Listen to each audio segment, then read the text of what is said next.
ایک بوڑھے باپ نے اپنے بیٹے کو بلا کر اسے ایک پرانی ہستحال گھڑی دی اور کہا، بیٹا یہ گھڑی تمہارے پردادا کی ہے اور 200 سال پرانی ہے۔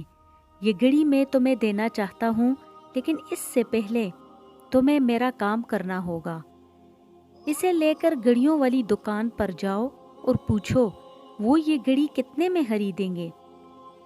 وہ لڑکا گھڑیوں کی دکان سے لوٹا تو کہنے لگا، دکاندار گھڑی کی حالت دیکھتے ہوئے 5 درہم سے زیادہ قیمت دینے کو تیار نہیں ہے۔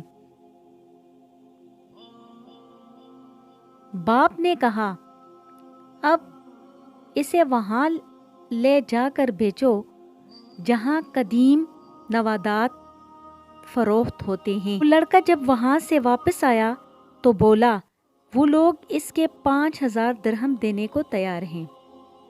یہ سن کر وہ شخص بولا، اب اسے عجائب گھر لے کے جاؤ اور فروخت کرنے کا ارادہ ظاہر کرو۔ لڑکا عجائب گھر گیا اور واپس آ کر نہایت حیرانی کے عالم میں باپ کو بتایا، وہ لوگ اسے 50,000 درہم میں خریدنے کو تیار ہیں۔ اس بوڑھے شخص نے بیٹے کو مخاطب کیا اور کہا، اس گھڑی کی قیمت لگا کر میں تمہیں سمجھانا چاہتا تھا کہ اپنی ذات کو اس جگہ ضائع مت کرنا جہاں تمہاری قدر و منزلت نہ ہو۔ تمہاری اہمیت کا اندازہ وہیں لگایا جائے گا جہاں انسان کو پرکھنے کی سمجھ ہوگی۔